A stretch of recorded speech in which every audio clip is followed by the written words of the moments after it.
hindi umuulan. Yes po, good morning Mayor. Meron may morning. tanong lang po ako. Opo. Meron pa po ba tayong mga susunod na financial assistance po para sa mga... Financial assistance, iba pa pong ikutan natin lahat ng mga naging evacuation center natin.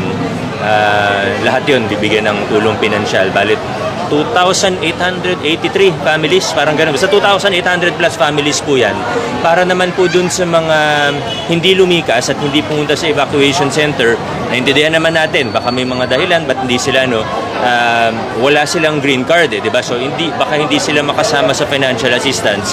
Pero pipilitin natin na mag-house to house yung mga team natin ng DRMO at CSWD, house to house, magdi-distribute pa rin tayo ng mga relief goods. Kaya ano po ang update doon sa school supplies para sa mga mag-aaral natin? Ongoing naman yung mga deliveries natin. Nagsusukat yung mga yung para sa uniform, nagsusukat na po sila, nagsimula. Nakiusap lang din kasi yung school sa atin na una yung June, uninterrupted break yan ng mga teachers. Talagang bawal sila papasukin kahit mag-volunteer pa sila. Yung July naman, ang daming kaganapan din. May National Learning Camp, may Reading Camp, may Brigada Eskwela. So nakiusap po yung schools, or hindi man nakiusap, pero nag-suggest sila, pati yung division natin, SDO, na sa August na magsukatan. So, syempre, gusto natin maganda koordinasyon natin sa DepEd, sa mga schools natin. So, ngayon po, nagsusukat na sila ulit ng mga uniforms natin. Okay po. Maraming salamat, ha? Maraming salamat Sana po, hindi Mayor. umulan. Opo. Thank you po, Mayor.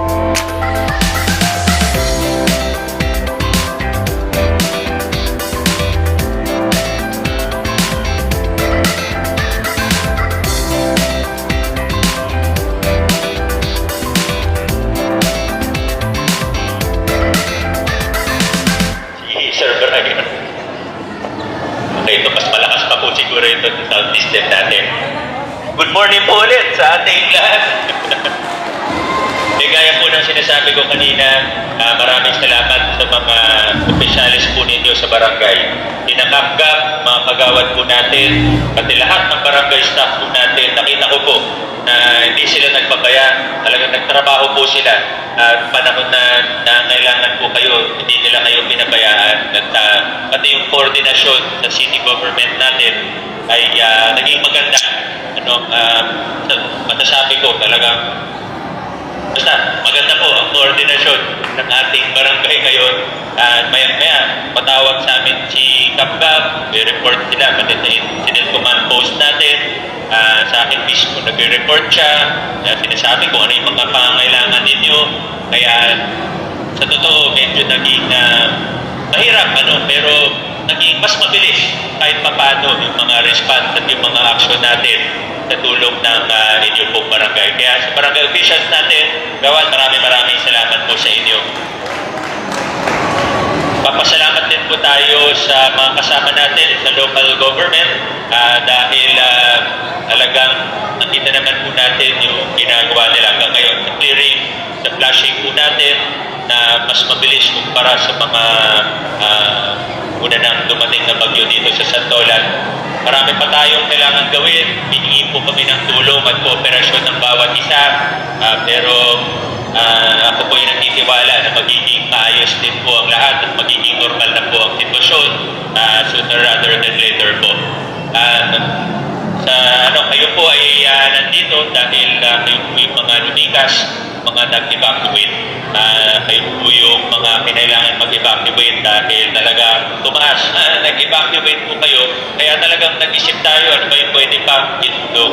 Alam ko naman po, natanggap na natin yung mga relief goods sa tulong ni Congressman Roman, yung DSWD food packs, tulong ng City Council natin, yung mga food items, sa hot meals. Alam ko, hindi rin ako pasensya sa inyo dahil may mga oras po na talagang late dumarating yung mga hot meals natin.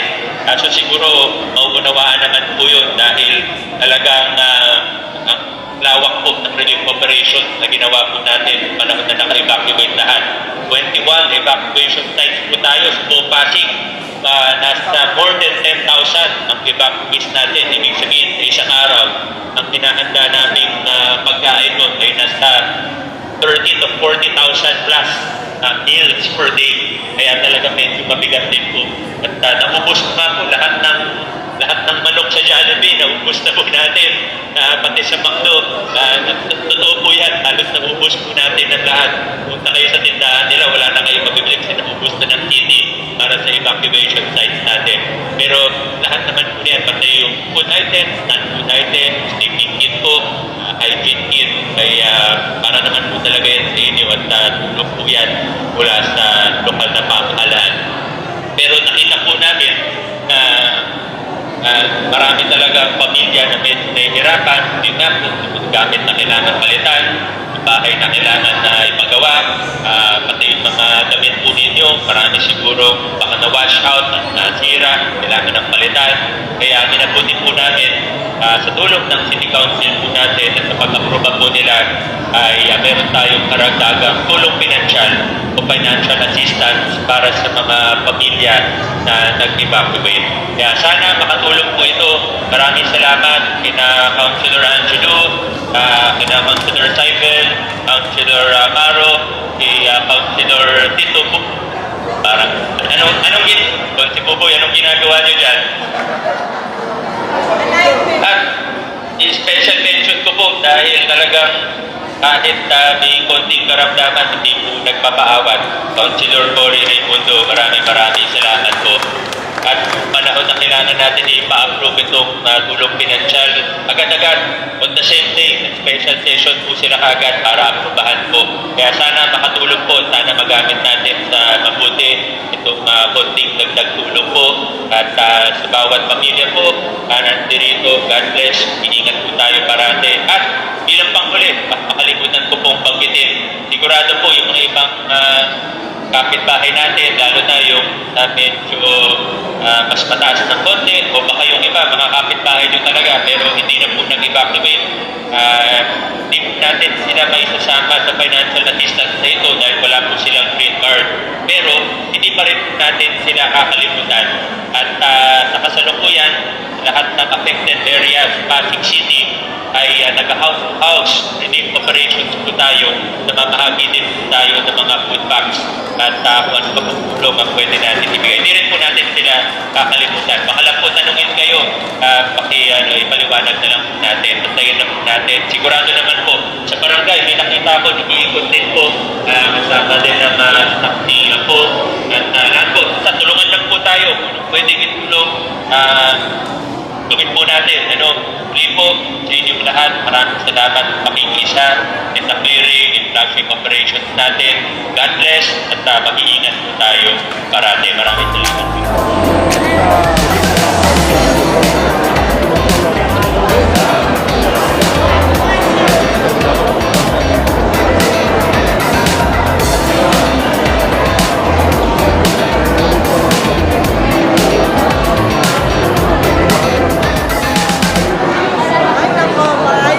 Sa tulong ng lahat ng tao sa barangay, mga staff natin sa city government at yun din po mga konsehal, pati lalo na si Mayor at kanyang mga staff.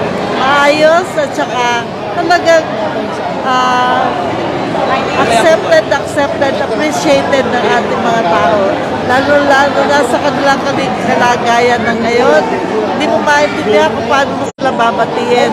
Babatiin ba dahil kayo natutuwa, dahil meron kang tulong na dala-dala, o talagang sa kaibitura ng iyong puso ay nakakaawa naman talaga. Sana ito ay huli na. Sana huli na. Medyo mahirap sabihin yan dito sa Santolan dahil lagi ito ang hardest hit ng ating mga sakuna. So, sana po sa ating mga taga-Santolan, ako'y taga rito, ay nung ng tatay ko ay nandito. Kaya very special ang aking pakiramdam dito sa Santolan sa anumang mga pagtulong na aming pong nadadala. Maraming salamat po. Hello Pasigueño, hello Santoleño. Let's get out of this doldrum that we are in now. Lalaban tayo at lalaban tayo ng mahusay at malakas para sa isang mas maganda Pasig. Magandang umaga po sa inyo lahat. Thank you, sir. Alam mo, malaking tulong ito. Tulad nga ng sabi ni Mayor, kasi nung mga time naman nung sakuna mismo, merong hot meals, may mga nagbibigay ng tulong, meron yung mga hygiene kits, pero ito talaga, parang itong 5,000 talaga is para to start up yung, sabi nga, yung mga nasirang appliances, yung mga damit na hindi naman nila kayang laban kaagad dahil naglilinis pa sila ng mga bahay. So, ay maganda tong panimula na para at least kahit pa paano maiayos nila yung mga dapat maayos nila sa kanilang mga bahay. Okay, mensahe natin sa mga nasalanta.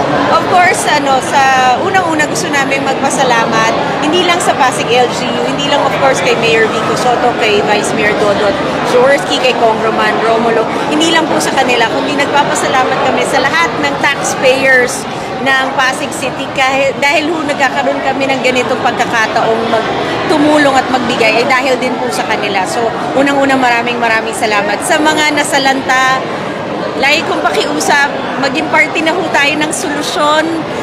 Nakikita naman ho natin pag binabaha tayo, binabagyo tayo, hindi lang putek, kundi may mga basura rin na kayang iwasan. Kumbaga, kung makikita nyo sa lugar nyo, mas maraming basura, ibig sabihin meron tayong pwedeng magawa. So, maging party ho tayo ng solusyon. Sana magawa na natin yung tapat ko, linis ko, yung clay go, yung para rin ho sa ganun, hindi na ho sana talaga maulin ito dahil talaga naman ang problema ng climate change ay problema ng tao.